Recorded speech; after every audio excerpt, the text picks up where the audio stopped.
Hello, I'm Allison Thorpe, and this is God Talk, recorded and produced in the bluegrass state of Kentucky, the home of horses, hills, hiking, hillbillies, big trucks, wildcat basketball, and Daniel Boone, the state where guns are honored and shoes are optional.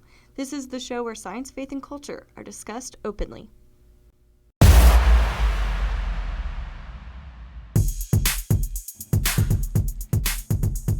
Welcome to God Talk Improv, a show where a rocket scientist and a medical doctor, who is also my pastor, talk about current topics in science and faith in an unplugged fashion in 15 minutes.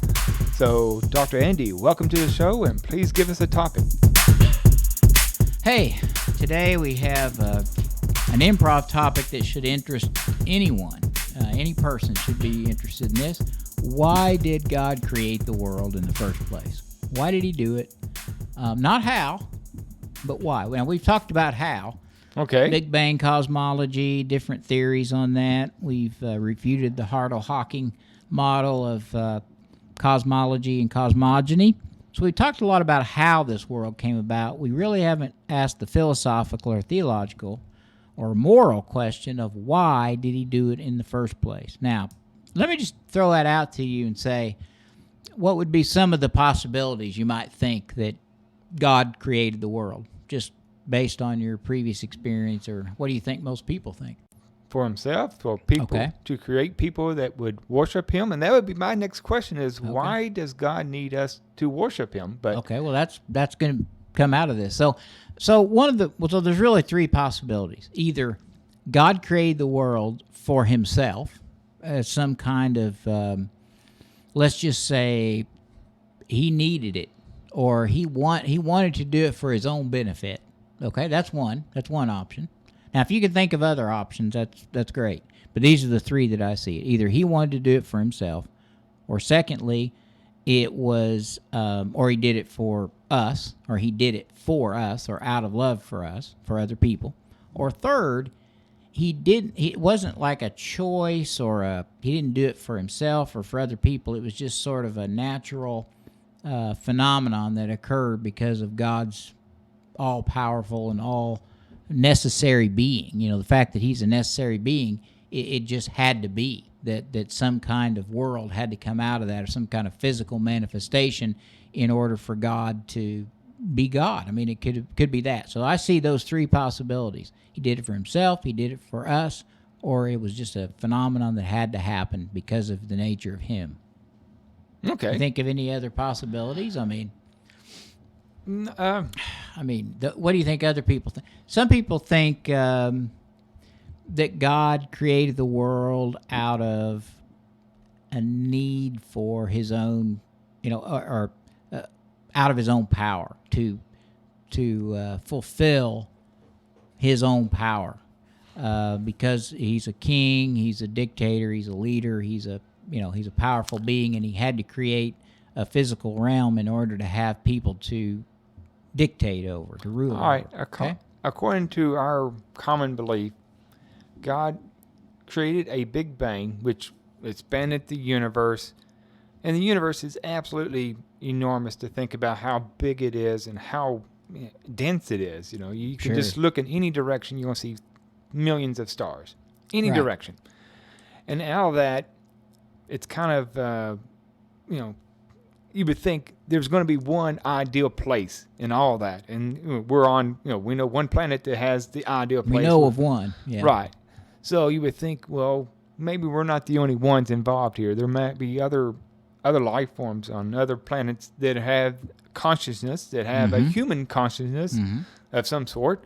That could be image bearers even of Correct. God. Okay. Correct. It Moral beings. Yeah. would just be bewildering that he created just the one planet with Now all let's this. look at that two different ways. One is, because I know, if aliens exist and if there are other worlds out there that have, According to Hillary Clinton, okay. according to Hillary, there are. But if there are, so what? I don't think that contradicts Christianity. It doesn't.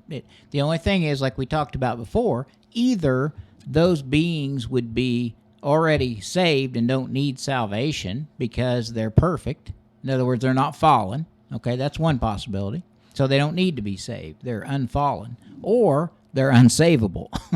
Right. Okay, meaning they're so evil they can't be saved. Or That's third category, they're image bearers like us who were created good that fell and need a Savior, in which case, would they be saved by Jesus Christ? Did he go there as a baby? I mean, we don't know that he didn't. He didn't say anything about it, but would that be impossible? I mean, no. God could do that if he wanted to or needed to. So I don't think, if there are other beings out there, I think that it adds to the question, but still the question that they would ask is, why did he create it? Same question. Why did he create this world and that world and that world? Yeah, why are these planets? Why did he create a universe with sentient beings on it that can think and ration and have logic and think about the fact that why am I here and why did God create us? I mean, that's the point. If he just created nature and they didn't think about things like that and just lived by instinct, that'd be a little different. But to create a universe that has sentient beings on it, it seems like there's a purpose. I think you hit the nail on the head. If, there would be no reason at all for him to create us if he just created us at the very beginning and then turned it loose and said, okay, you're on your own now. I've created life on this planet called Earth, and you're going to... I'm done? I'm done. Yeah. Have at it. You got free will from now on. Yeah, just do whatever you want. Well, there wouldn't be much of a purpose to that. I think the Bible would say that God did not create the world for himself. He did not create the world to fulfill a need in himself. He didn't do it for his own power. He did it only reason he would do it would be out of love for us, to create creatures who would have the ability to love him and build a relationship with him. And we've talked about this. I mean, if you think about a father, why would you want to have a kid? I mean, why would you want to have a son or a daughter? I have daughters. You don't have any daughters, so you don't think they're worth much. But daughters are worth a lot, too. And I think about, why would I want to have kids? I mean, we had kids on purpose, and we enjoy them very much, and we build relationships with them. Well, if God is a thinking, rational, powerful being, wouldn't he want beings that could have a relationship with him but wouldn't have to? I always call Earth God's Christmas present. If you look at the universe or the age of the planet on a one year scale, it's January 1st being the beginning of the universe or the beginning of Earth, and by the time you get to December 25th, humans appeared. Okay, so now that's my Christmas present, is that the humans are now here, and they're a gift, and they're a gift to God. I think so. I think that God created it. You had to go 14.3 billion to years to get us to get to the right. He had to wait that long to get to his Christmas present. So we're his Christmas present. If God had time, you'd be right, but I think he's outside of time. But he did it out of an overflow of his own love and grace. But see, this would get back to the question about God, very different than the Islamic God, Theirs would have to be, I would think, the Islamic God would have to be out of some sort of power or justice or something. That's not the God we serve. Our God did it out of grace and out of love, and so he could create sentient beings who would have the privilege of having a relationship with him if they wanted to. And remember, Dr. Fredheim talked about that, divine human relationships, that God made room in his own power. He limited himself to give us free will to choose him or not. And we have the option to choose him or not, and it's a privilege to do that. So he didn't do it for himself. He did it out of an act of grace for us. So that's the reason. Now, the gift of knowing God is offered to everybody. I think there is no human being on this earth, even Richard Dawkins and Michael Shermer and all the skeptics and atheists that are even angry atheists. God created the world for them, and he wants them to have a relationship with him just as much as anybody else. The fact that they reject it doesn't change the notion that he did it and that he wants it, right? That's correct. I mean, they can turn it down, and they have the freedom to turn it down. They have the freedom to say, I don't want a relationship with a God. Okay. He doesn't force himself on people. But... Well, if he did, what would happen? He would have bless people. That's what we've seen in the past is Well, you have state-based religions, and all that does is create atheists. certainly when the state tries to force it, that makes people mad. If God forced himself, I don't know.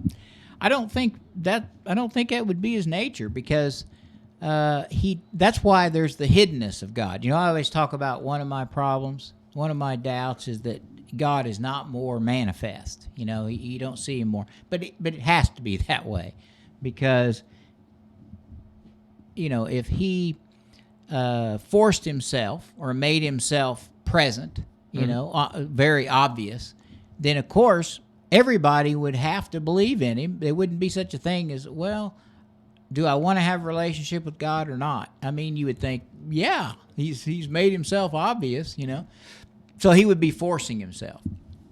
So God has kept himself hidden, but also present enough that anybody who thinks about it will come to believe, I think, that he does exist. If you seek him and have an open mind, take a look at some of the evidence that we have presented on many shows.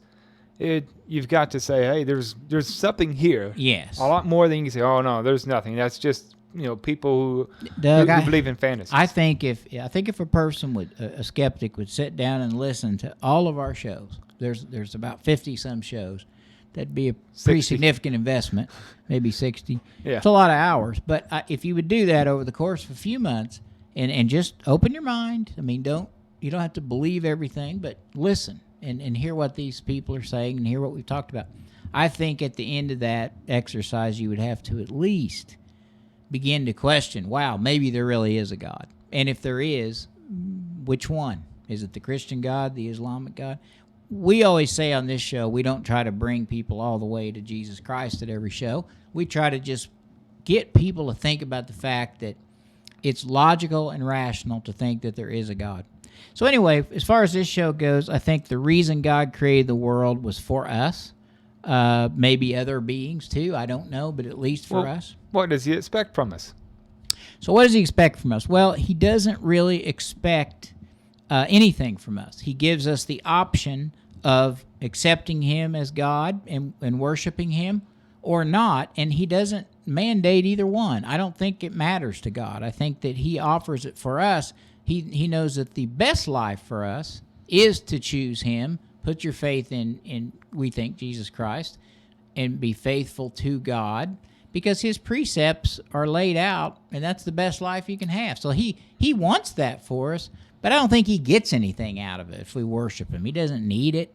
He doesn't care if we worship him. He knows that's the best way to have life, and he loves life. He created life, and I think he wants us to do that, but he doesn't have to have it. It's totally up to us, and I think that's the God that we serve. It's about grace. It's not about forcing us. And I don't think he wants anything from us. He just loves us. I mean, it's just, like I say, it's like you and your son. What do you want from your son? What you prefer for him to... The best. You want the best for him, but what about as far as what if he said, what do you want from me? What would you say? I want you to be happy. Exactly. You want the best for him. And part of that would be having a relationship with his parents. That's right. Right? But if he chose, I am not, well, you can't force him. I mean, it's kind of like that. And I really think that's the way God sees us as his kids, and he wants us to have a relationship with him. He will not force himself on us, and it's all about grace and all about love. And he also allows us to reject him. So that's the God I think we serve, and that's why he created the world. Okay. All right, so this is God Talk Improv, where we mix up science and faith in 15 minutes. Thank you for listening. Please visit our website at godtalk.com. Our audio files can be found on iTunes, SoundCloud, and many other podcast platforms. You can find all of our God Talk videos by searching Dr. Andy and Doug on YouTube. Please visit our Facebook page at www.facebook.com/Dr. Andy and Doug. Thank you for listening.